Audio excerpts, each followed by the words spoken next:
بسم الله الرحمن الرحيم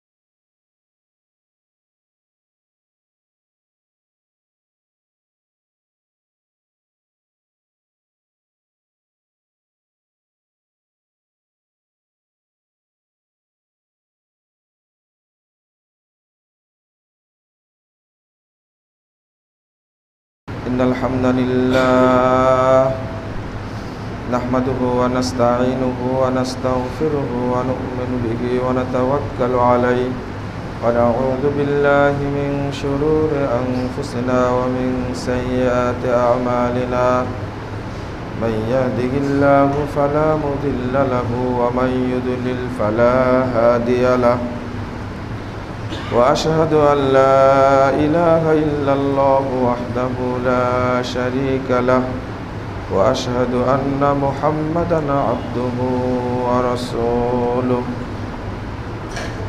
أما بعد فإن خير الحديث كتاب الله وخير الهدي هدي محمد صلى الله عليه وسلم وشر الأمور محدثاتها وكل محدثة بدعة وكل بدعة ضلالة وكل ضلالة في النار وقد قال الله تعالى في كلامه المجيد والفرقان الحميد أعوذ بالله من الشيطان الرجيم قل إن كنتم تحبون الله فاتبعوني يحببكم الله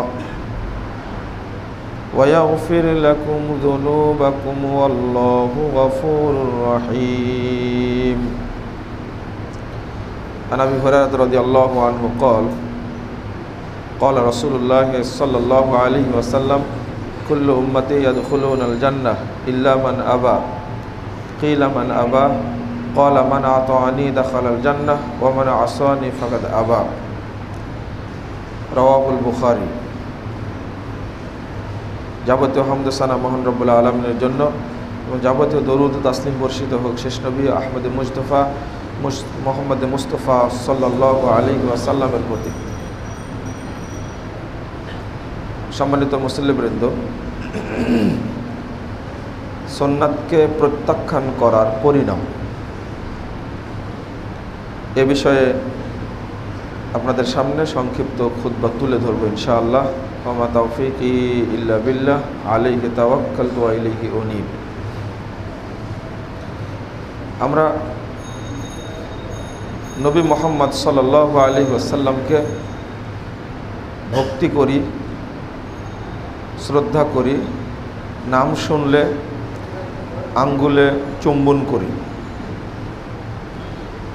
কিন্তু সুন্নাতের সাথে চরমভাবে মুনাফিকি করি। বাস্তবতার সাথে কোরআন এবং সুন্নাহর মিল নেই।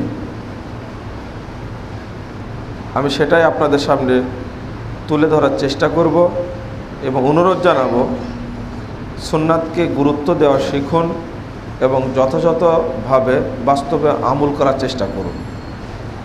আল্লাহ আমাদের কবুল করুন, আল্লাহুম্মা আমিন।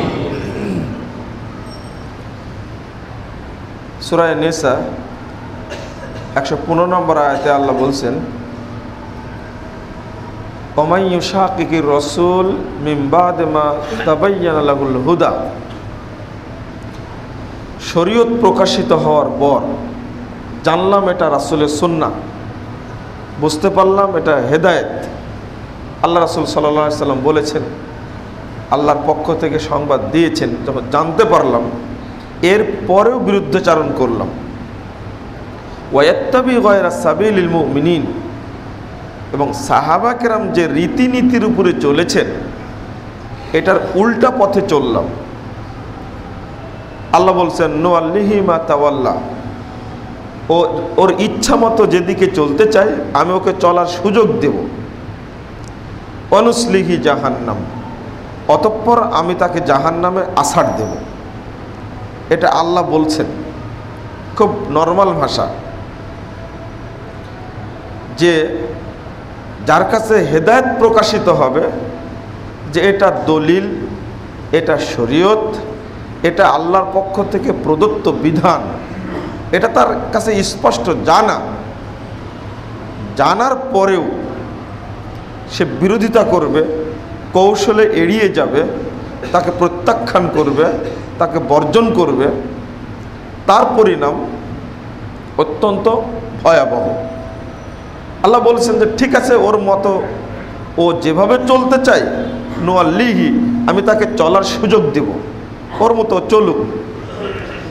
এরপরে কি করব? অনুসলিহি জাহান্নাম, অতঃপর আমি আল্লাহ তাকে জাহান্নামে নিক্ষেপ করব, জাহান্নামে আছাড় দেব। ওয়াসাআত মাসীরা, আর এর পরিণামটা এত খারাপ হওয়া কতই না তার জন্য দুঃখজনক। আল্লাহ রাব্বুল আলামিন সূরা নূর 63 নম্বর আয়াতে বলছেন, ফালইয়াহদারিল্লাযীনা ইউখালিফুনা আন আমরি আন তুসিবাহুম ফিতনাতুন আও ইউসিবাহুম আযাবুন আলীম। ওই সমস্ত লোকেরা যেন সাবধান হয়ে যায়, সতর্ক হয়ে যায়, যারা মুহাম্মদ সাল্লাল্লাহু আলাইহি ওয়াসাল্লামের সুন্নাতের বিরুদ্ধাচরণ করে। অচিরেই এই দুনিয়াতে তাদের আযাব গ্রাস করবে, আর পরকালে তো প্রস্তুত করা আছে কঠিন শাস্তি। আন তুসিবাহুম ফিতনাতুন, হঠাৎ করে আযাব এসে গ্রাস করে দিবে তাকে। আও ইউসিবাহুম আযাবুন আলীম, অথবা তাদের জন্য তো আসল শাস্তি প্রস্তুত করা আছেই। নবী মুহাম্মদ সাল্লাল্লাহু আলাইহি ওয়াসাল্লামের নাফরমানি করে টিকা খুব মুশকিল আছে, ও বাঁচতেই পারবে না। কারণ হলো, আপনি আশ্চর্য হবেন যে আল্লাহ মুহাম্মদ সাল্লাল্লাহু আলাইহি সাল্লামকে মূল্যায়ন করেছেন কিভাবে। এক, সূরা আলে ইমরান 31 নম্বর আয়াতে আল্লাহ বলছেন, কুল ইন কুনতুম তুহিব্বুনাল্লাহ, হে মুহাম্মদ সাল্লাল্লাহু আলাইহি সাল্লাম আপনি বলুন, যদি তোমরা আল্লাহকে মানতে চাও, আল্লাহকে ভালোবাসতে চাও, ফাত্তাবিউনি, তাহলে তোমরা আমাকে মানো, আমি মুহাম্মাদের আনুগত্য করো, অনুসরণ করো, ইতাআত করো। আল্লাহকে যদি মানতে চাও, তোমরা আল্লাহর অনুসরণ যদি করতে চাও, আল্লাহকে যদি ভালোবাসতে চাও, তাহলে আগে আমার অনুসরণ করো। তাহলে কি করবেন? ইউহিব্বুকুমুল্লাহ, তা আল্লাহও তোমাদেরকে ভালোবাসবে। শুধু তাই, ওয়ায়াগফির লাকুম যুনুবাকুম, এবং তিনি তোমাদের যাবতীয় পাপকে ক্ষমা করে দেবেন। এটা আল্লাহ বলছেন। যদি আল্লাহকে মানতে চাও, ভালোবাসতে চাও, তাহলে আমাকে ভালোবাসো, আমার ইত্তেবা করো। তাহলে দুইটা কাজ হবে, আল্লাহও তোমাদের ভালোবাসবেন এবং তোমাদের পাপ সমূহও ক্ষমা করে দেবেন। এটা গেল এক সাইড। তাহলে আল্লাহর আনুগত্য শর্ত করা হয়েছে রাসূলুল্লাহ সাল্লাল্লাহু আলাইহি ওয়াসাল্লাম আনুগত্যের সাথে। মানে শুধু আপনি আল্লাহকে মেনে চলবেন হবে না, রাসূল হয়ে আল্লাহকে মানতে হবে, এটা শর্ত করলেন আল্লাহ। আরো কঠিন শর্ত সূরা নিসা 80 নম্বর আয়াতে আল্লাহ বলছেন, মাইয়ুতিল্লাহ ফাকাদ আতা আল্লাহ, যে ব্যক্তি আল্লাহর আনুগত্য করলো, ওমাইয়ুতির রাসূল ফাকাদ আতা আল্লাহ, যে ব্যক্তি রাসূলের আনুগত্য করলো সেজন্য আল্লাহরই আনুগত্য করলো। এটা কিভাবে বোঝাবো আপনাদেরকে? আল্লাহ বলছেন যে ব্যক্তি আল্লাহর নবীর আনুগত্য করলো সেজন্য আল্লাহরই আনুগত্য করলো। এখানেও শর্ত করা হয়েছে যে রাসূল সাল্লাল্লাহু আলাইহি সাল্লামের আনুগত্য ফরজ। রাসূল সাল্লাল্লাহু আলাইহি সাল্লামের আনুগত্য ফরজ, প্রথমত ফরজ, এরপরে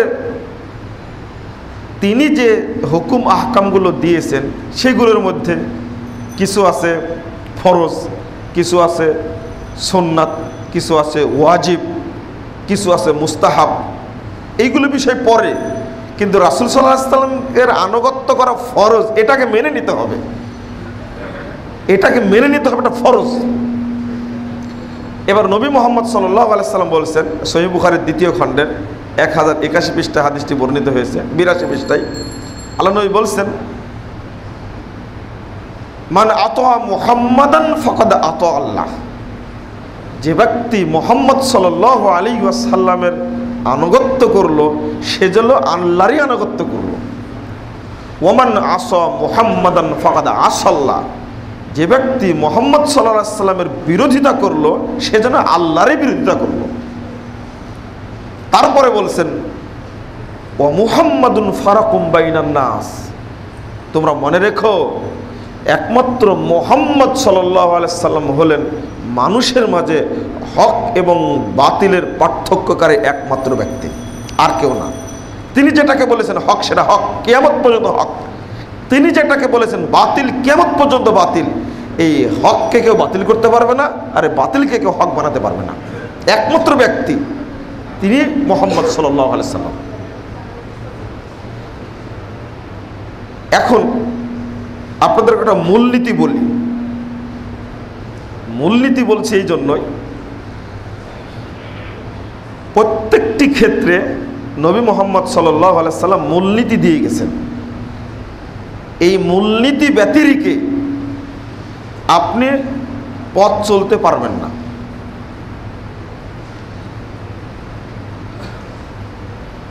একদিন জাবের রাদিয়াল্লাহু আনহু বর্ণনা করছেন যে রাসূল সাল্লাল্লাহু আলাইহি ওয়াসাল্লাম একদিন বসে আছেন, 443 নম্বর হাদিস দারমির মধ্যে আসছে।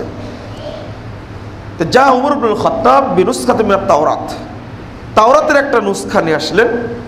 নিয়ে আসার পরে আল্লাহ রাসূলকে বলছেন, হ্যাঁ দেখি নুসখাতুম মিনাত তাওরাত, আল্লাহ নবী দেখেন এটা একটা তাওরাতের নুসখা। ফাজালা ইয়াকরা ওয়া সাকাত রাসূলুল্লাহ সাল্লাল্লাহু আলাইহি ওয়াসাল্লাম।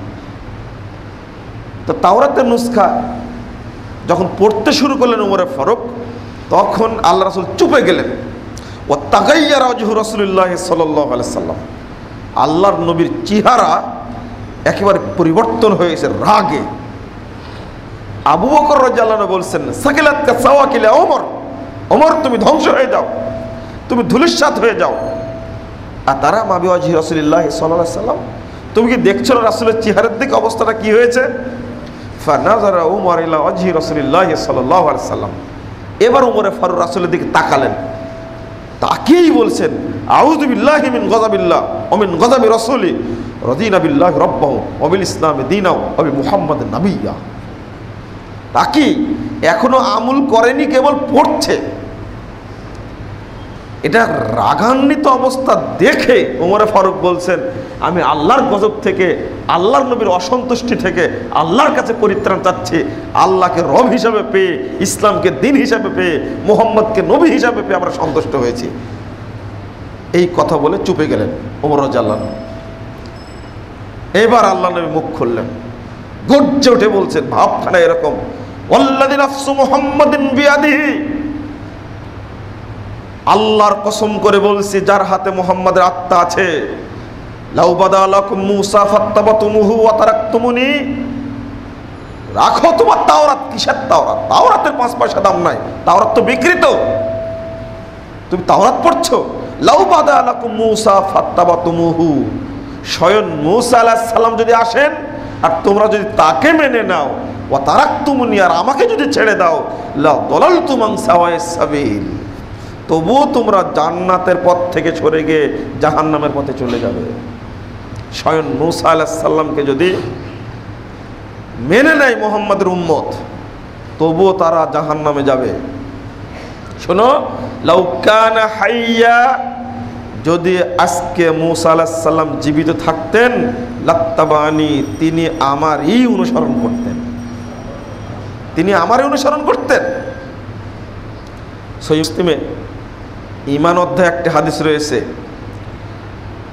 ঈসা আলাইহিস সালাম যখন আসবেন তখন তিনি আল্লাহর কিতাব কোরআন এবং সুন্নাত রাসূলুল্লাহ সাল্লাল্লাহু আলাইহি সাল্লাম, এই দুইটা শব্দ কিতাবুল্লাহ ও সুন্নাতি রাসূলুল্লাহ সাল্লাল্লাহু আলাইহি সাল্লাম, এই আল্লাহর কিতাব এবং রাসূলের সুন্নাহ অনুযায়ী 7 বছর তিনি শাসন কার্য পরিচালনা করবেন।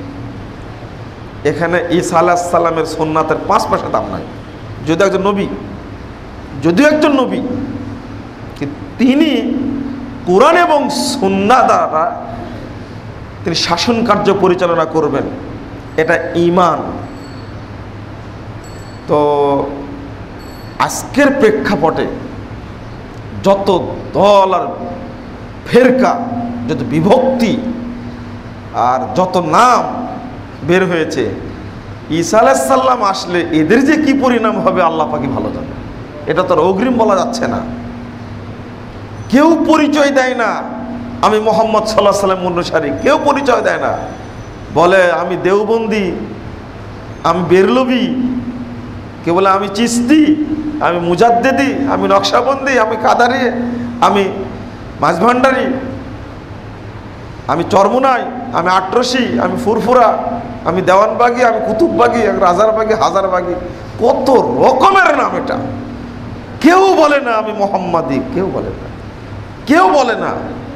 বরং যারা বলছে আহলুল হাদিস, তাদেরকেই উল্টা বলছে এরা ইহুদিদের দালাল। জগৎটা এইরকমই। কিভাবে হয়ে গেল এইরকমই। বেটা ঈসা আলাইহিস সালাম আসলে তখন কি করবা, এটা একটু চিন্তা করো আগে। তখন তো 2 নম্বরই চলবে না। 2 নম্বরই চলবে না মানে ঈসা আলাইহিস সালাম আসার পরে প্রথম কাজটা করবেন, সিরিয়ার দামেস্কের মসজিদ থেকে নেমে এসে আসর সালাত পড়ে বের হয়ে প্রথম যাকে খতম করবেন সেটা দাজ্জাল। একবার নিজ হাত দ্বারা কচু কাটা করবেন, করার পরে অভিযান প্রথম শুরু, বিসমিল্লাহ। এটা হলো বিসমিল্লাহ। 2 নম্বর নির্দেশ দিয়ে যত কুরুশ আছে যত সবগুলো ভেঙে ফেলে দাও। 3 নম্বর নির্দেশ দিয়ে যত শুয়োর আছে সবগুলোকে মেরে ফেলে। পৃথিবীর মাটিতে শুয়োর থাকতে পারো না। শুয়োর বোঝেন? শুকুর, খিনজির, থাকতে পারবে না। প্রথম নির্দেশ এটা। তারপরের হাদিসের অনুবাদ করা খুব কঠিন, মনে করেন পারি না, এটা মনে করেন আর কি। তো এই সময়ের অবস্থাটা কি হবে সেটা তো হিসাব করা উচিত।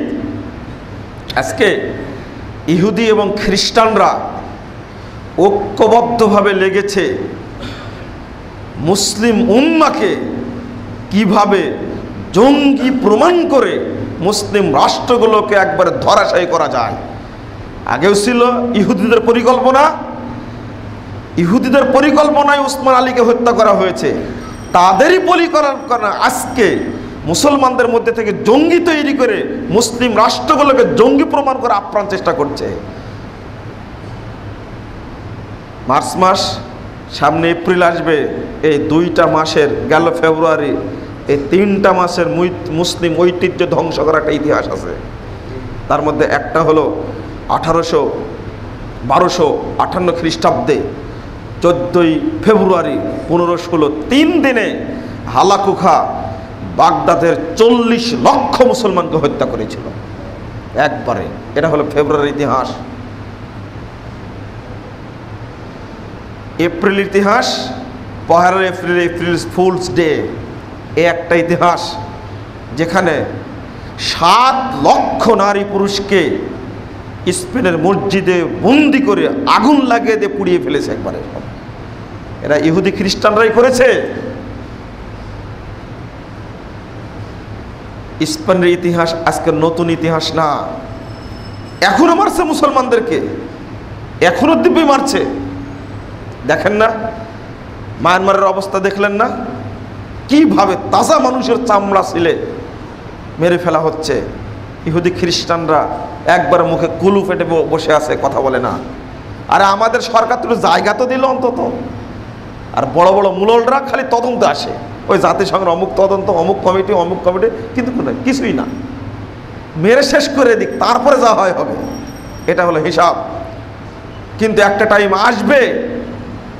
টাইম আসবে তখন বুদ্ধি থাকবে না, আর এরা এত নোংরা শ্রেণীর মানুষ, নোংরা চিন্তার মানুষ। এটা মানুষ মরে গেছে 1100 খ্রিস্টাব্দে, 92 খ্রিস্টাব্দে।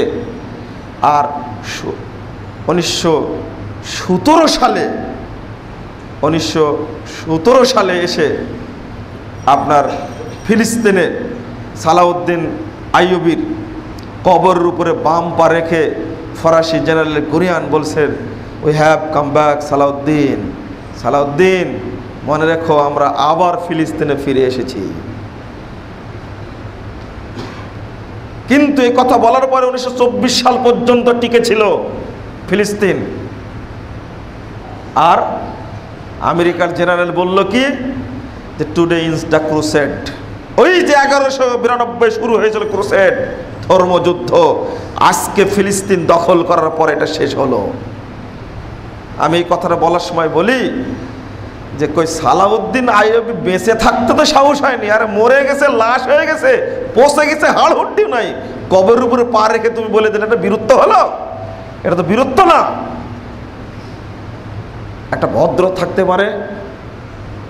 এই উপমহাদেশে ব্রিটিশ বিরোধী আন্দোলনের সময়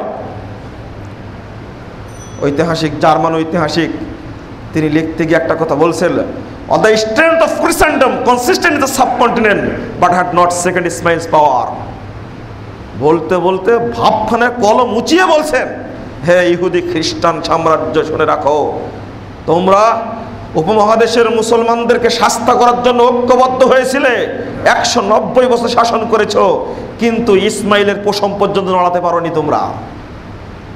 কোনো মুসলমানকে খ্রিস্টান করতে পেরেছে? যে না, পারেনি। এটা হলো মুসলিম চেতনা। এটা তো তিতুমিরের কি করলো? একটা লজ্জা, শরম, হায়া, একটু মানবতা। কিসের মানবাধিকার, হিউম্যান রাইটস বলে খালি চিৎকারই করছে, খালি চিৎকারই করছে। তো বলছেন, যেটা বলছিলাম, 1831 সালের 19 নভেম্বর তারিখে তিতুমিরকে মেরে ফেলে দেওয়া হলো। মারার পরে লাশ দেখে ইংরেজ জেনারেল দেখে হতবাক, তিতুমির তুমি যখন বেঁচে ছিলে তখনও তিতুমির, মরে গেছে এখনো তিতুমির। মরে যাওয়ার পরে লাশ দেখার আগ পর্যন্ত মনে করছে তিতুমির মনে হয় বেঁচে আছে কিনা, তিতুমির মনে হয় বেঁচে আছে কিনা, তিতুমির মনে হয় বেঁচে আছে কিনা। ভয়ে সংবাদ ছড়ে পড়েছে তিতুমির মারা গেছে। তোমাদের এত সাহস, তোমাদের এত দক্ষতা, যখন আল্লাহু আকবার বলে এশার সালাতে দাঁড়িয়েছে, পিছনে 600 সৈন্য ইমামতি করছেন তিনি, এমত অবস্থায় ঠিক যখন রুকুতে গেছে তখন আক্রমণ করে মারতে হবে কেন? তোমাদের এত সাহসতে রুকু অবস্থায় অতর্কতে আক্রমণ করে কামান চালিয়ে তাদেরকে শেষ করে দেওয়া হলো। এরপরে তিতুমির মারা গেছে। এবার লাশটা চোখের সামনে যখন দেখতে পেয়েছে তখন বলছে, তোমার লাশ দেখে মনে হচ্ছে তুমি তিতুমির। মরার পরে ভয় পাচ্ছে, মরার পরে ভয় পাচ্ছে। কি করবে এখন? অবশেষে তিতুমিরের লাশটাকে পুড়িয়ে ছাই করে দেওয়া হলো, কবর পর্যন্ত হয়নি তা। আর শাহ ইসমাইল শহীদ আর সৈয়দ আহমদ শহীদ রহিমাহুমুল্লাহ, ব্রিটিশ বিদ্রোহী আন্দোলনের সিফা সালার, দুইজন কি এক আশ্চর্য ইতিহাস। দীর্ঘ পথ অতিক্রম করে এসে বালাকোটের ময়দানে যুদ্ধের বিরতির ঠিক ওই সময় ঘুমিয়ে আছেন। ঘুমন্ত অবস্থায় তাদের উপর আক্রমণ করা হলো ঠিক ফজর সালাতের আগ মুহূর্তে। ও যখন জেগেছিলেন তখন তো পারোনি। এটা কোন নীতি? আমি বললাম, কোনো মানবতা, কোনো হায়া, কোনো লজ্জা। ইহুদি খ্রিস্টান এমন শ্রেণীর এরা, যে কোনো সময় আজীবন মনে রাখবেন যে আপনার বন্ধু কোনোদিন তারা হবে না, কোনো দিনই না, কোনো দিনই না। বাপদাদার মুখ থেকে শুনেছি যে পাকিস্তান কি বলে, যে এই কি বলে, বাংলাদেশ স্বাধীনতা যুদ্ধের সময় নাকি আমেরিকা নাকি বিট্রয় করেছিল। সত্য মিথ্যা আল্লাহ ভালো জানে। তো কখন কোন প্রেক্ষাপটে আপনাকে সাইজ করবে তার শুধু অপেক্ষায় থাকে।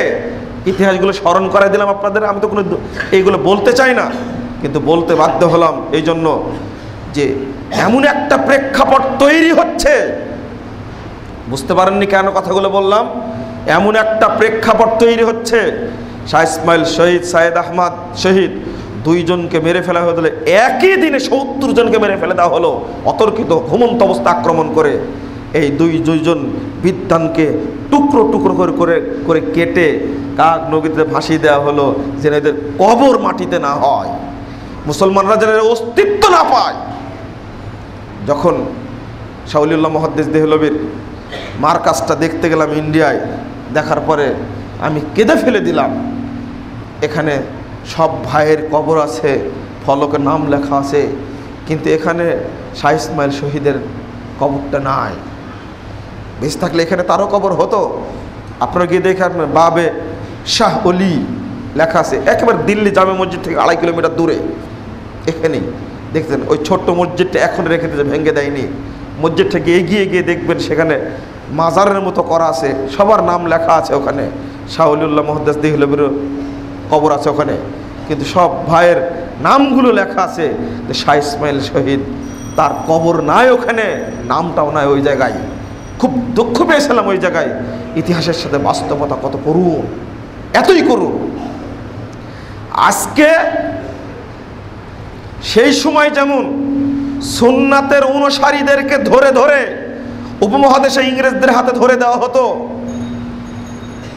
শাইকুল খুল ফিল কুল মির্জা মিয়া নাজির হোসেন দেহলভি রাহিমাহুল্লাহ, তিনি একজন মুহাদ্দিস মানুষ, উপমহাদেশের সর্বশ্রেষ্ঠ মুহাদ্দিস। ১,২০,০০০ শুধু বুখারী পড়া ছাত্র তার, ১,২০,০০০। সেই আফ্রিকা থেকে, আমেরিকা থেকে, দূর থেকে তারা পড়তে আসছে শুধু ইলম হাসিল করার জন্য। কি পড়াতেন তিনি? কি পড়াতেন? মক্কায় গেছেন, ৩ দিন বক্তব্য দিচ্ছেন, পর পর ৩য় দিন বক্তব্য শুরু করবেন, ঠিক এই মুহূর্তে তার বন্ধু তালাত্তুফ হোসেন বলছেন, বন্ধু আজকে বক্তব্য দেওয়া যাবে না, বন্ধ করো বক্তব্য। কেন? তোমাকে মেরে ফেলে দেওয়া হবে।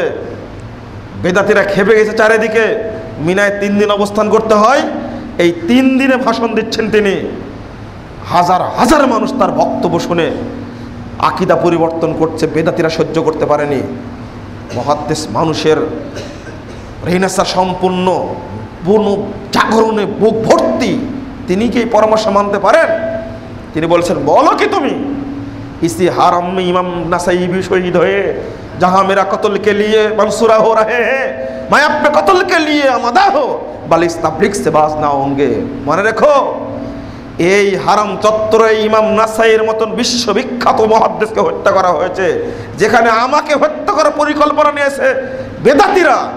আমি শহীদ হওয়ার জন্য প্রস্তুত রয়েছি, কিন্তু তাওহীদের দাওয়াত দিতে থেকে আমি বঞ্চিত হব না। রাখো তুমি, এটা কি বলো তুমি? আমি তাওহীদের দাওয়াত মিনা প্রান্তনে দিয়ে যাবই, দেখি তারা কি করে। তাকে বন্ধ রাখতে পারেনি।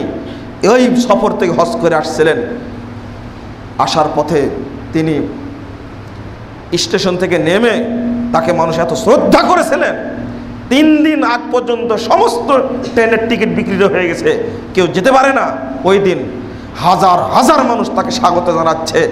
মক্কা থেকে যখন ফিরে আসছেন, মসজিদে এশার সালাতে আজান হয়ে গেছে, মসজিদে সালাত আদায় করেছেন, শুধু আমিন বলেছেন জোরে জোরে। আমিন, 1 রাকাতে জোরে আমিন বলার কারণে সাথে সাথে গ্রেফতার করে তাকে জেলে দেওয়া হলো। একবার সালাতে জোরে আমিন বলার কারণে 1 বছর জেল খাটছেন, 1 বছর। যারা সুন্নাতকে সংরক্ষণ করেছে, যারা সুন্নাতের জন্য নির্দ্বিধায় রক্ত দিয়েছে, যাদের কারণে গরুর গোশত খাওয়া সম্ভব হচ্ছে, আব্দুল ওহাব, মৌলানা আব্দুল ওহাব, ইতিহাস বলতে গেলে অন্যদিকে যেতে হয়। গরু কুরবানির নিষিদ্ধ করা হবে, কিন্তু একজন গরু কুরবানি করেছেন আহলে হাদিস সিফা সালার মৌলানা আব্দুল ওহাব, ঘুরাবে আহলে হাদিসের প্রতিষ্ঠাতা। 1895 সালের দিকে তিনি এই কাজ করে ফেললেন। রাজ্যসভায় বিল উঠেছে নিষিদ্ধ করা হবে, কিন্তু পরে ঘোষিত হলো এই মর্মে যে আমরা চেয়েছিলাম নিষিদ্ধ করতে, কিন্তু দেখলাম যে কোন আব্দুল ওহাব নামে এক মৌলভী, তিনি গরু জবাই করেই দিয়েছেন। অতএব যেহেতু জবাই হয়ে গেছে, গরু জবাই করা মুসলমানদের জন্য নিষিদ্ধ করা গেল না, উল্টা হয়ে গেল। আলহামদুলিল্লাহ, আজকে গরুর গোশত খেতে খুব মজা লাগে, কিন্তু রাসূলের সুন্নাতটা কিভাবে এসেছে? রফুল আদানের সুন্নাত কি বাংলাদেশে এমনি চালু হয়েছে? এমনি চালু হয়নি। গাজী মরজুম হুসাইন ওরফে মকদুম হুসাইন, সাতক্ষীরার মানুষ, 82 বিঘা সম্পত্তির মালিক তিনি, বিশাল বাড়ির মালিক।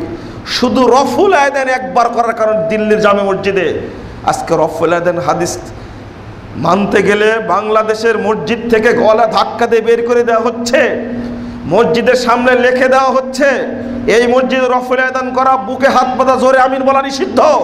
এটাই নাকি বাংলাদেশ? এরাই নাকি আলেম? এটাই নাকি এক ইসলামিক সেন্টার? এই ইসলাম তারা প্রচার করছে। মসজিদে বিজ্ঞপ্তি দেওয়া আছে রফুল আদান করা হয়েছে। মসজিদে তো পিটানো হয়েছে, বাহিরে নিয়ে পিটানো হয়েছে, পিঠা বেহুশ করে দিয়েছে। এইরকম রেকর্ড আমাদের কাছে আসে।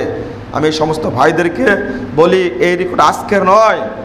আজকে যেমন মসজিদগুলোতে প্রত্যেকটা মসজিদেই কোনো না কোনো জায়গাতে সুন্নাত মানা হচ্ছে, সুন্নাতের প্রতি মানুষ আলহামদুলিল্লাহ আমল করছে। 2-4টা লোক পাওয়া যায়, যেখানেই যাব সেখানে কিছু লোক পাওয়া যায়, আগে তাও পাওয়া যেত না।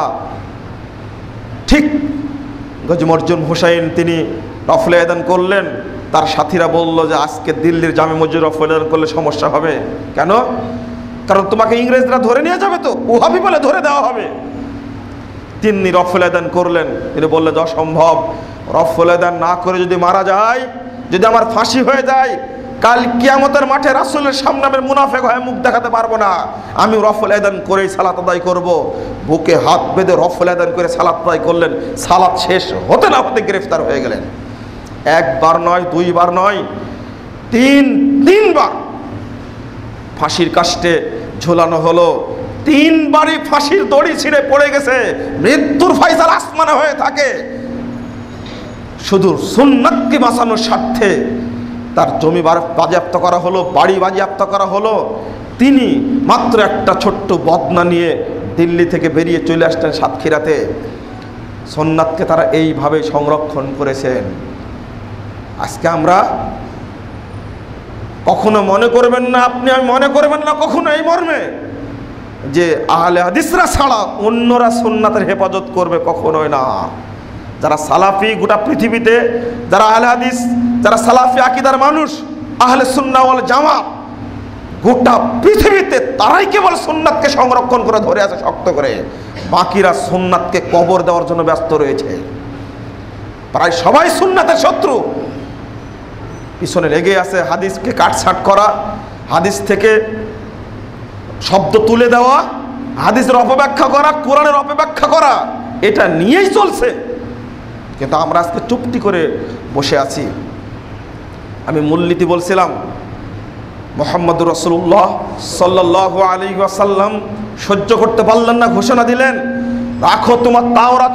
মুসা যদি আসে এই জায়গায়, তবুও মনে রেখো মুসা যদি আসেন, তার আনুগত্য তোমরা যদি করো তাহলে তোমরা জাহান্নামে যাবে। শুনে রাখো, মুসা যদি জীবিত থাকতেন আজকে, তবে তিনি আমারই আনুগত্য করতেন। পরে বলছেন, ওয়াকাদ জিতুকুম বিহা বাইদা নাকিয়া, তোমরা আজকে আমার সামনে তাওরাত পড়ছো, অথচ আমি যে বিধান নিয়ে এসেছি সেটা হলো বাইদা, উজ্জ্বল, দীপ্তিমান, নাকিয়া, স্বচ্ছ, পরিষ্কার, নিষ্কলুষ, নির্ভুল বিধান নিয়ে এসেছি। তাওরাত আমার সামনে পড়ো কেন? এই হাদিস থেকে 2টা কথা বেরিয়ে আসে। একটা হলো মুহাম্মদ সাল্লাল্লাহু আলাইহি সাল্লাম ব্যতীত পৃথিবীর কোনো বিদ্যানের আনুগত্য চলবে না, কোনো ইমামের আনুগত্য চলে না, কোনো পীর ফকিরের আনুগত্য চলে না, কোনো নেতার আনুগত্য চলে না, একমাত্র মুহাম্মদ সাল্লাল্লাহু আলাইহি সাল্লামের আনুগত্য চলবে। 2, কোরআন এবং সুন্নাহ বিরোধী কোনো রকমের কোনো সংবিধান চলবে না। এই জন্য বলি, জাতিসংঘের সংবিধান হতে হবে আল কোরআন, আন্তর্জাতিক আদালতের সংবিধান হতে হবে আল কোরআন, হোয়াইট হাউসের সংবিধান হতে হবে আল কোরআন। ওটা বাদশা ফয়সাল দেখিয়ে দিয়েছেন। 1945 সালে জাতিসংঘ গঠনের সময় সব দেশের সংবিধান যখন চাইলেন, সবাই জমা করলো সংবিধান, কিন্তু বাদশা ফয়সাল জমা দিলেন সাদা কাপড়ে মোড়ানো একটা বই। মহাসচিব খুলে দেখলেন এটা হলো মহাগ্রন্থ আল কোরআন। দেখা মাত্রই বলছেন যে, আরে আপনার কাছে তো চেয়েছে আপনাদের সংবিধান, এটা তো আল্লাহর কোরআন, এটা কেন নিয়ে এসেছেন?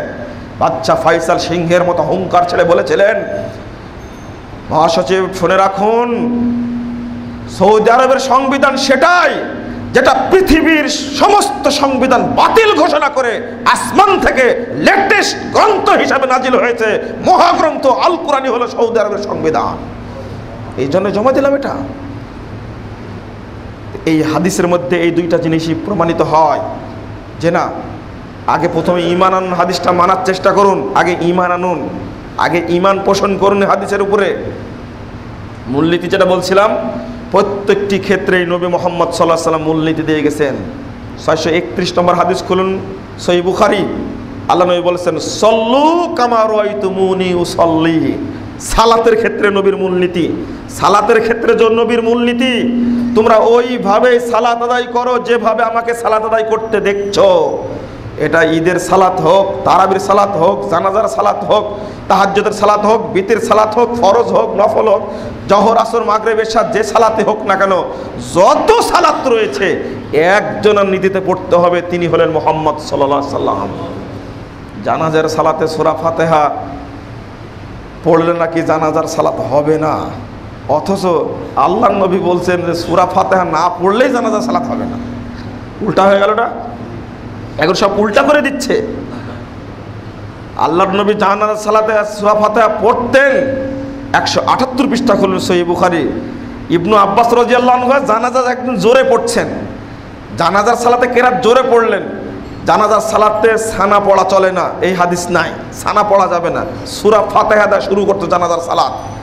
পরে বলছেন যে আমি জোরে পড়লাম এই জন্য লিতালামু আন্নাহা সুন্নাহ, তোমরা যেন জানতে পারো যে জানাজার সালাতে সূরা ফাতিহা পড়া সুন্নাত, এইটা জানার জন্যই আমি জোরে পড়লাম। সহিহ বুখারী হাদিস। এটা তো মানবে না, বরং উল্টা পথে চলা যায় কি করে সে চিন্তা করছে। বিতির সালাত রাসূলের তরিকায় আদায় করা লাগবে, কোনো খতিব, কোনো আলেমের তরিকা চলবে না এখানে। তারাবির সালাত নবীর তরিকায় পড়তে হবে, অনুরূপভাবে তাহাজ্জুদ সালাত নবীর তরিকায় পড়তে হবে, সুন্নাত নবীর তরিকায় পড়তে হবে, ফরজ নবীর তরিকায় পড়তে হবে, কোনো ব্যক্তির তরিকা এখানে চলবে না। 9307 নম্বর হাদিস, বাইহাকি শুআবুল ঈমান খুলুন। আল্লাহ নবী বলেছেন, খুযু আন্নী মানাসিকাকুম। এই সাহাবীরা শোনো, হজ্জের পদ্ধতি তোমরা আমার কাছ থেকে গ্রহণ করো, পৃথিবীর অন্য কোনো ব্যক্তির কাছ থেকে হজ্জের পদ্ধতি গ্রহণ করলে চলবে না। হজ্জের ক্ষেত্রে মূলনীতি, হজ করেন, উমরা করেন, আরাফার মাঠে থাকেন, মুজদালিফায় থাকেন, মিনায় থাকেন, পাথর মারেন, মক্কায় থাকেন, যেখানেই থাকেন, হজ্জের ইহরাম বাঁধার সময় হোক, মিকাতে হোক, যেখানেই হোক, সব জায়গাতে একজন মানুষের রীতি মানতে হবে, তিনি হলেন মুহাম্মদ সাল্লাল্লাহু আলাইহি সাল্লাম। কারো রীতি চলবে না। আল্লাহ বলে, খুযু আন্নী মানাসিকাকুম, তোমরা আমার কাছ থেকে হজ্জের পদ্ধতি গ্রহণ করো। আবু বকরের কাছে গ্রহণ করলে চলবে না, উমরের কাছে গ্রহণ করে চলবে না। আরে উমরের আনুগত্য চলে না নবীর কাছে, আবু বকরের আনুগত্য চলে না নবীর কাছে। যেখানে আল্লাহ নবী বলছেন কাল কিয়ামতের মাঠে আমাকে খুঁজে না পেলে তোমরা আবু বকরকে বের করে তোমার উপকার করবে, আল্লাহু আকবার। আল্লাহ নবী বলছেন কিয়ামতের মাঠে যদি আমাকে না পাও কোনো সময়, তো আবু বকরকে খুঁজে বের করো। অথচ রাসূল সাল্লাল্লাহু আলাইহি সাল্লামের সুন্নাতের কাছে আবু বকরের 5 পয়সা দাম নেই। সিয়াউল্লামে একটা গ্রন্থের নাম 40 পৃষ্ঠার মধ্যে এই কথাটা উল্লেখ করেছেন। ইবনু আব্বাস রাদিয়াল্লাহু আনহু বলছেন যে ইউশাকু আন তুনাজ্জালা আলাইকুম হিজারাতুম মিনাস সামা, আরে আমার তো ভয় হচ্ছে আসমান থেকে তোমাদের উপরে পাথর বর্ষণ করে তোমাদের শেষ করে দেওয়া হবে, আসমান থেকে পাথর বর্ষণ করে তোমাদের শেষ করে দেওয়া হবে। কেন? আমি বলছি ক্বালা রাসূলুল্লাহ সাল্লাল্লাহু আলাইহি সাল্লাম ওয়া তাকুলুনা ক্বালা আবু বকর ওমর, আমি তোমাদের হাদিস শোনাচ্ছি আল্লাহর নবীর কাছ থেকে, আর তোমরা শোনাচ্ছ আবু বকর বলেছেন, উমর বলেছেন। চিন্তা করুন, আবু বকর আর উমরের কথা যদি নবীর কথার অপোজিটে না চলে, তাহলে পৃথিবীর কোনো টাটকা ফুটকা মুলবির কথার আলোচনা আছে? কোনো 5 পয়সা দাম আছে? কোন নেতার কথার 5 পয়সা দাম আছে? কোনোই দাম নাই। সে যত বড়ই বিদ্বান হোক না কেন, আল্লাহর নবীর কথার সাথে অন্য কোনো ব্যক্তির কথার কোনো 5 পয়সা দাম নেই। তাই তিনি বলছেন আমার তো মনে হচ্ছে কখনো যেন পাথর বর্ষণ হয়, কখনো যেন পাথর বর্ষণ হয়, কখনো যেন পাথর বর্ষণ হয়। আমি বলছি আল্লাহ নবী বলেছেন, আর তোমরা বলছো আবু বকর ওমর বলেছেন। যখনই শোনা যাবে আল্লাহর নবী মুহাম্মদ সাল্লাল্লাহু আলাইহি সাল্লাম বলেছেন, পেয়েছি তার পক্ষ থেকে দলিল, তখন কোনো ব্যক্তির কথা আর চলবে না। পরিষ্কার কথা, স্পষ্ট কথা। আর একটা শুনুন, আল্লাহ রাসূল সাল্লাল্লাহু আলাইহি ওয়াসাল্লাম বলছেন ব্যবসায়ের ক্ষেত্রে, মান গাশশানা ফালাইসা মিন্না, ব্যবসায়ী মূলনীতি হলে এটা, আপনি ব্যবসা করবেন সরাসরি নবী মুহাম্মদ সাল্লাল্লাহু আলাইহি সাল্লামের রীতি অনুযায়ী, এখানে তার নীতি লঙ্ঘন করা যাবে না। মান গাশশানা ফালাইসা মিন্না, তিনি 295 নম্বর হাদিস সহিহ মুসলিম খুলুন। আর রাজনৈতিক ক্ষেত্রে, রাষ্ট্রীয় ক্ষেত্রে মূলনীতি হলো লা তাআতা লিমাখলুকিন বিমাসিয়াতিল খালিক, স্রষ্টার অবদ্ধতা করে সৃষ্টির আনুগত্য চলবে না। এই দেখেন আল্লাহ নবীর মূলনীতি। আমি মনে হয় বুঝাতে পারছি না আপনাদেরকে। আল্লাহ রাসূল প্রত্যেকটি ক্ষেত্রে মূলনীতি দিয়েছেন। তার মধ্যে রাষ্ট্রীয় ক্ষেত্রে মূলনীতি কি, রাজনৈতিক ক্ষেত্রে মূলনীতি কি, লা তাআতা মাখলুকিন বিমাসিয়াতিল খালিক, স্রষ্টার অবাধ্যতা করে সৃষ্টির আনুগত্য চলবে না।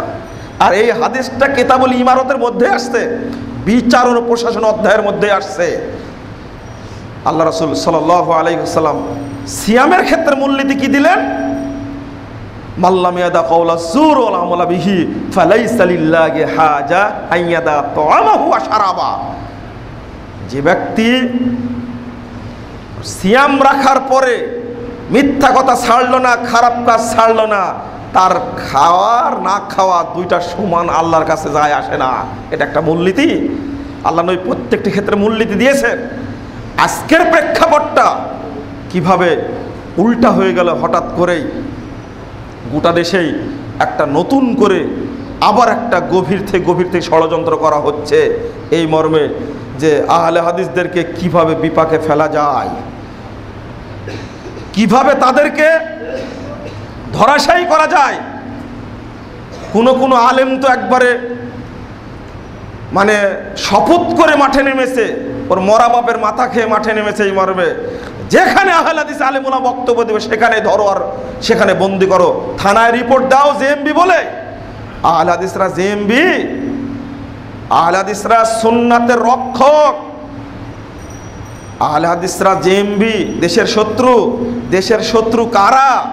এটা উইলিয়াম হান্টার লিখে গেছেন দি ইন্ডিয়ান মুসলমানস, এই বইটার মধ্যে খুলে দেখো, একটা শেষ পৃষ্ঠা পড়েও তাহলে দেখতে পাবা, তাহলে দেখতে পাবা এই দেশের শত্রু কারা। আহলে হাদিসরা এই দেশে ব্রিটিশ বিরোধী আন্দোলন করে যেমন সফল হয়েছেন, আহলে হাদিসরা ভাষা আন্দোলন করে সফল হয়েছেন, আহলে হাদিসরা এই দেশে স্বাধীনতা আন্দোলন করে সফল হয়েছে, জঙ্গি বিরোধী আন্দোলনে সফল হবে ইনশাআল্লাহ, এতে কোনো সন্দেহ নেই। ওটা আমরা চিনি ভালো করে। 2003 সালে কোথায় গিয়েছিলে, 2004 সালে কোথায় গিয়েছিলে, 2005 সালে কোথায় গিয়েছিলে, যখন জঙ্গিরা গোটা দেশটাকে একেবারে অভয়ারণ্য তৈরি করেছিল, বোমাবাজির বোমার দুর্গন্ধে টিকা যাচ্ছিল না, তখন মুখ থেকে কোনো কথা বের হয়নি। তখন আহলে হাদিসরা জঙ্গিদের বিরুদ্ধে তীব্র কণ্ঠে প্রতিবাদ করেছে, লেখনী দিয়েছে। আমার বয়স তখন কতটুকু, সেই সময় জঙ্গিদের বিরুদ্ধে আমি আর্টিকেল লিখেছি, ওইটা 14 সালে বই আকারে বের হয়েছে। উল্টা আবার আহলে হাদিসদেরকে বিপাকে ফেলার চেষ্টা করছে, যে না কখনোই নয়। আল্লাহর নবীর হাদিসটা শুনে রাখবেন আজীবন। আল্লাহ রাসূল সাল্লাল্লাহু আলাইহি ওয়াসাল্লাম বলছেন, লা তাযালু তায়ফাতুম মিন উম্মতি যাহিরুল হক লা ইয়াদুররুহুম মান খাযালাহু হাত্তা ইয়াতি আমরুল্লাহ ওয়া হুম কাযালিক। সহিহ মুসলিম দ্বিতীয় খণ্ডের 143 পৃষ্ঠা খুলুন। আল্লাহর নবী সাল্লাল্লাহু আলাইহি ওয়াসাল্লাম বলছেন, সর্বদাই একটি দল হকের উপরে বিজয়ী থাকবে, বিরোধীরা তাদের কোনো ক্ষতি করতে পারবে না। ইতিমধ্যেই কিয়ামত চলে আসবে, তারা ওইভাবেই থাকবে। বলুন আলহামদুলিল্লাহ। আল্লাহর নবীর এই কথা আমার বুকে তো সাহস যোগায়, প্রত্যেকটি আহলে হাদিস ভাইয়ের বুকে এই কথা সাহস যোগায়। যতই ষড়যন্ত্র হোক না কেন, যতই গভীর থেকে গভীর চক্রান্ত হোক না কেন, আহলে হাদিসদেরকে দুনিয়া থেকে মিটানো যাবে না, এটা কেউ পারেও নি। খালি পিছনে লেগেই দেখো, পিছনে লাগলে আল্লাহ ব্যবস্থা করবে ইনশাআল্লাহ। তবে আজকে যারা ষড়যন্ত্রটা করছে, তারা কি আবু জেহেলের চেয়েও বেশি বেরনি, বেশি বুদ্ধিমান? ফেরাউনের চেয়েও কি বেশি দাপটে? নমরুদের চেয়েও কি বেশি দাপটে? যে না অসম্ভব। আরে কাজী নজরুল কি এমনি বলেছেন? আশ্চর্য, কেন যে বললেন এটা? এই যুগের মানুষ হয়ে আমি যে চির অজেয় ঝোটা কানুনের নেগুড় আমারে করিতে পারেনি জয়, কত নমরুদ, কত ফেরাউন, কত সাদ্দাদু কারুন, আসিয়াছে মোর চলাপথে হইয়া বাধা দারুন। পুরি নাই আমি নমরুদি হুদাসনে, বিকাই নামে বিপুল কারুনি ধনে, সাদ্দাদের অহংকারী মাথা বালিতে বসে শেষে, ফেরাউন গেছে নীল নদীয়ায় ভেসে, নমরুদ ছিঁড়ে পড়ে সে পয়জার, আমি মুসলিম এক আল্লাহ ছাড়া করি না কারা তাসলিম, বলো সবেন উচ্চ কণ্ঠে নারায়ে তাকবীর। এই কথাটা কেন বলেছিলেন কাজী নজরুল? আমি তো বুঝে আসে না, আশ্চর্য, কেন বললেন এটা? কাদেরকে বুঝাতে চেয়েছে? আজকে উপমহাদেশের মানুষদের মামুকদের উপরে অত্যাচার করে ইংরেজরা লুণ্ঠন করে দেশটাকে শেষ করে দিচ্ছে, ফেরাউনের আকার ধারণ করেছে। একদিকে হত্যা করা, একদিকে ধর্ষণ করা, একদিকে লুণ্ঠন করা, একেবারে ফেরাউন নমরুদের মতোই তারা কাজ চলেছে, কারণের মতোই কাজ করছে। ঠিক ওই মুহূর্তে মুসলিম চেতনার কবি, বিদ্রোহী কবি, স্বাধীনতার কবি কাজী নজরুলের মনকে হুঙ্কার ছেড়েছে এটা। ওইদিকে ডক্টর ইকবালের মুখে হুঙ্কার দিচ্ছেন এইভাবে। আমি আশ্চর্য হই, এমনিতে সে তো স্বাধীনতা আসেনি, স্বাধীনতার পিছনে বেশ ত্যাগ রয়েছে। ডক্টর ইকবাল তরুণদেরকে ডেকে বলছে, লাহোর করাজের সামনে রেখে বলছে, বাতানে শুয়াবো কাবাইল কো তুড়ো, রুসুমে খুনকে সালাসিল কো তুড়ো, এহি দিনে মুহকাম এহি ফতেহবাব, কে দুনিয়া মে তাওহীদ হবে হিজাব। বন্ধুরা আমার, যত দলীয় বিভক্তি রয়েছে ভেঙ্গে সব চুরমার করে দাও। যত রকমের রসম রেওয়াজ রয়েছে, যত মিলাদ কিয়াম শবে বরাত 3 তালাক না 5 তালাক, এই নিয়ে যত বিভক্তি আছে সবগুলো চৌচুর করে দাও। এহি দিনে মুহকাম এহি ফতেহবাব, এটাই হলো দিনের নির্দেশ, এখানে লুকিয়ে আছে বিজয়ের দরজা, কে দুনিয়া মে তাওহীদ হবে হিজাব। তখনই দেখবে পৃথিবীতে তাওহীদের পতাকা পথ পথ করে উঠতে শুরু করেছে। चीन व अरब हमारा, हिंदुस्तान हमारा, मुस्लिम है हम, वतन है सारा जहां हमारा। ना ना ना ना। কাজী ডক্টর ইকবাল কবিতা লিখেছিলেন ক্লাস 4-5 যখন পড়ে তখন লিখেছিলেন, সারা জাহাঁ সে হিন্দু আচ্ছি হ্যাঁ হিন্দুস্তান হামারা, হাম বুলবুল হে গুলিস্তা হামারা। গোটা পৃথিবীর মধ্যে সবচেয়ে ভালো স্থান হলো আমাদের উপমহাদেশ। আমরা উপমহাদেশটা পুরোর জন্য ফুলের বাগান, আর আমরা তার বুলবুলি। এই কথা বলছেন, কিন্তু যখন কলেজ থেকে বেরিয়ে আসছেন তখন বলছেন আমার এই কবিতা ঠিক না। চীন ও আরব হামারা, হিন্দুস্তান হামারা, মুসলিম হে হাম, ওতন হে সারা জাহাঁ হামারা। তরুণদের সামনে, ছাত্রদের সামনে বক্তব্য দিয়ে দিলেন, আরব শাসন করেছে, চীন শাসন করেছে, গোটা পৃথিবী শাসন করেছে, হিন্দুস্তান শাসন করেছে, আমরাই মুসলিম, নেতৃত্ব আমাদেরই হাতে থাকবে। আশ্চর্য। তরুণদেরকে বললেন, মহিত চিবার পায়রি জি জারাস যে শামশির হিন্দি নিবার চারাস উম্মে দোহা হেরা সাসনা বাসাত যে কাস বুরিনাস বান বুনিয়াদে তাওহীদ ওয়াস। হে ইহুদি খ্রিস্টানরা, মনে রেখো, মহিত তাওহীদপন্থী একজন তরুণের সামনে ভারতের তীক্ষ্ণ তরবারি কিছুই নয়। তাদেরকে যত টাকা পয়সা, সোনা দানার অট্টালিকাতে চাও না কেন, তাওহীদের নিশার কারণে সবকিছুকে বর্জন করতে পারে তারা। এক একজন ব্যক্তি এক একজনের চেতনায় উদ্বুদ্ধ হয়ে ব্রিটিশদেরকে তাড়ানোর চেষ্টা করেছে, কিন্তু যারা মাজার পূজারী, কবর পূজারী, পীর পূজারী, তারা ইংরেজদের সাথে থেকে দালালি করেছে, করে ব্রিটিশ বিরোধী আন্দোলনকে ব্যাহত করেছে। আজকে আমি বক্তব্যের শেষে বলতে চাই, আপনাদেরকে অনুরোধ জানাই, আমি বলি যখন বংশালের বুকে এসে বক্তব্য রাখি, কথা বলি, তখন চেতনায় উদ্বুদ্ধ হয়ে অনেক কথাই বেরিয়ে আসে। বলতে চাই একটা, কিন্তু প্রভাবে যেন বেরিয়ে আসে ঠিক, কারণ এটা হলো আহলে হাদিসদের, সালাফিদের ঘাঁটি। ঢাকার বলা হয় পুরান ঢাকা, ঢাকার প্রাণ হলো বংশাল, সেখানে হলো আহলে হাদিসদের ঐতিহ্য। সেখানে কথা বলতে আসলেই চেতনায় আহলে হাদিসদের সেই মহব্বত ফুটে আসে। আমি আপনাদের আজকে শেষ মতে বলবো, আব্দুল্লাহ আল কাফি আল কুরাইশি রহিমাহুল্লাহ, যখন সাহিত্যের প্রভাব ছিল না, আব্দুল্লাহ আল কাফি আল কুরাইশি রহিমাহুল্লাহ, আব্দুল্লাহ আল বাকি, দুই ভাই, দুইজনই রাজনৈতিকভাবে খুব দেশের পক্ষে এবং আহলে হাদিস ঐতিহ্যের পক্ষে সংগ্রাম করে গেছেন। বিশেষ করে জমিয়ত আহলে হাদিসদের আহলে হাদিস প্রতিষ্ঠাতা আব্দুল্লাহ আল কাফি আল কুরাইশি রহিমাহুল্লাহ সাহিত্যের ক্ষেত্রে যে বিপ্লব সৃষ্টি করেছিলেন, বাংলা একাডেমি এমনিতেই তাকে সাহিত্য পুরস্কার দেয়নি, এমনিতেই না। আজকে যারা পূর্ণ সাহিত্য লেখছে, ফেব্রুয়ারিতে খুতবা দিতে পারিনি, ইচ্ছা ছিল বলার, আজকে ল্যাংটা সাহিত্য লেখে, যৌন সুরসুরি তৈরি করে বাংলাদেশটাকে একটা যৌনবাদের একটা জায়গা করে ফেলেছে একটা মানুষ। অথচ সেই সময়ে একেবারে ইসলামী সাহিত্য লেখার পরে সাহিত্যের ক্ষেত্রে দুর্বল ছিল, অনুরূপভাবে ভাষার ক্ষেত্রেও দুর্বল ছিল অন্যরা, কারণ মৌলানা আকরম খাঁ ছিলেন মুসলিম সাংবাদিকতার জনক, এখনো বংশালের কবরস্থানে পড়ে আছেন তিনি। আশ্চর্য হই, হতবাক হই, আজকে কেন আমরা দুর্বল হয়ে গেলাম। আমি আপনাদের শেষ মুহূর্তে অনুরোধ জানাবো যে আপনারা সুন্নাত প্রতিষ্ঠার স্বার্থে আপনারা একটু কাজ করুন। আমরা লিখছি, বলছি, আপনারা প্রচার করার চেষ্টা করুন, এটা আমাদের অনুরোধ থাকবে। দেখুন আলহামদুলিল্লাহ অনেক প্রতিষ্ঠান হয়েছে, দার্স তাদরিস চলছে, কিন্তু প্রকাশনার ক্ষেত্রে আমরা দুর্বল হয়েছি, এখনো অনেক দুর্বল হয়েছি। এই জন্য মাঝখানে একদিন বলছিলাম যে একজন ব্যক্তি যদি 68 বছর পরে একটা সালাত যে বই পড়ে সালাত চেঞ্জ করতে পারে, অন্তত কয়েকশো আলেম আছে আলহামদুলিল্লাহ বাংলাদেশে যারা প্রকাশ করতে পারছে না, কিন্তু সালাতের ক্ষেত্রে নাজাসির মতো অবস্থা হয়ে আছে, তাদের প্রকাশও করতে পারছে না, করলেই সমস্যা বলে। সালাত কিন্তু সহি আকীদায় বাড়িতে আদায় করে, কিন্তু মসজিদে যে সহি আকীদায় আদায় করতে পারে না, শুধু জাল হাদিসের কবলে রাসূলুল্লাহ সালাত। এই বইটির কারণে আলহামদুলিল্লাহ আলহামদুলিল্লাহ দেশের লাখো লাখো মানুষের সালাত পরিবর্তন হয়ে গেছে আলহামদুলিল্লাহ। আমরা অনুরোধ করি, বিশেষ করে ভ্রান্তির বেড়াজালে একামতে দিন, এই বইটি আপনাদের দায়িত্ব নিতে হবে এটা ছাপানোর জন্য। এই বইটি দায়িত্ব নিতে হবে আপনাদের ছাপানোর জন্য, না হলে কাল কিয়ামতের মাঠে আল্লাহর কাছে আমি নালিশ করবো, আল্লাহ আমার টাকা ছিল না, আমি ছাপাতে পারিনি, কিন্তু লিখতে তুমি আমাকে লেখার তৌফিক দান করেছো। আলহামদুলিল্লাহ যারা যোগ্য জ্ঞানী মানুষ, বুদ্ধিমান মানুষ, তারা যারা মাজার পূজা, কবর পূজা, পীর পূজা, বিভিন্ন মতবাদের পূজা করত, সেই সমস্ত মতবাদ ছেড়ে চলে আসছে। ভ্রান্তির বেড়াজালে একামতে দিন বইটি অন্তত বর্তমানে দরকার 1 লক্ষ কপি প্রিন্ট হওয়া দরকার, অন্তত 1 লক্ষ কপি মানুষের হাতে যাওয়া উচিত। আর জেলখানা তো লিখে পাঠিয়ে দিয়েছেন একজন, তিনি বলেছেন ব্যবসায়ী ভাইদের প্রতি আমার একান্ত আবেদন, তারা যেন বইটি লক্ষ লক্ষ কপি ছাপিয়ে বাংলাদেশের প্রত্যেকটি মানুষের ঘরে পৌঁছিয়ে দেন যেন থাকে, এই ভাষাটাই তিনি লিখে পাঠিয়েছেন। আলহামদুলিল্লাহ কাজ হচ্ছে। আমি আপনাদের ক্ষেত্রে প্রকাশনার জন্য বিশেষ করে সহযোগিতা কামনা করছি। আপনারা প্রকাশনায় সহযোগিতা করুন, বই প্রিন্ট করার বেশি বেশি করার চেষ্টা করুন, নইলে এই যে বর্তমান প্রেক্ষাপট যেটা চলছে, ষড়যন্ত্র চলছে, এই ষড়যন্ত্রকে মোকাবেলা করার জন্য খুবই জরুরি এখন সাহিত্যের বিপ্লব ঘটানো। আলহামদুলিল্লাহ আমরা চেষ্টা চালিয়ে যাচ্ছি, আমাদের সহযোগিতা করুন। আল্লাহ রাব্বুল আলামিন আপনাদেরকে কবুল করুন, আল্লাহুম্মা আমিন।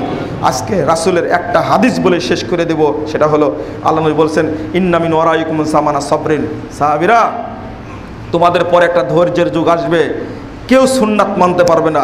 লিল মুতামাসসিকি ফিহি, ওই যুগে যে ব্যক্তি আমার সুন্নাতকে শক্ত করে ধরে থাকবে, ফালাহু আজরু 50 শাহীদান, ওই ব্যক্তির জন্য 50 জন শহীদের মর্যাদা রয়েছে।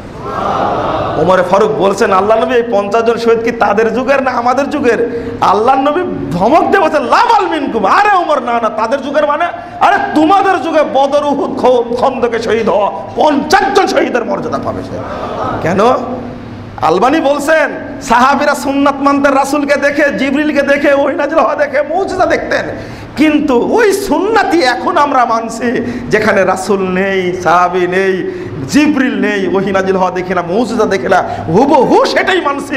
যতই অত্যাচার করুক না কেন আমি টিকে আছি। এই জন্যই আল্লাহ নবী বলছেন 50 জন শহীদের মর্যাদা দিবেন আল্লাহ রাব্বুল আলামিন। অতএব এই সুন্নাতকে প্রতিষ্ঠার জন্য এগিয়ে আসুন। সুন্নাতের বিপক্ষে আজকে যারা অবস্থান নিচ্ছে, ইনশাআল্লাহ এদের অবস্থান দুর্বল হবেই হবেই হবে ইনশাআল্লাহ। মাসলাকে সুন্নাত পায়ে সালেক চলে যায় ধড়ক, সুন্নাত জান্নাতুল ফিরদাউস তক সিধি চালেগে সড়ক। কবি বলতে বলতে শেষ লাইনটা বলছে মাসলাকে সুন্নাত পে আয়ে সালেক চলে যায় ধড়ক। হে পথিক, তুমি সুন্নাতের রাস্তা দিয়ে সামনে চলো, দেখবে সামনে যেতে যেতে জান্নাতুল ফিরদাউস তোমার জন্য খোলা রয়েছে। আল্লাহ তুমি আমাদের কবুল করো, আল্লাহুম্মা আমিন। আকুলু কাউলি হাযা আস্তাগফিরুল্লাহ লি ওয়া লাকুম ওয়া লিসাইরিল মুসলিমিন।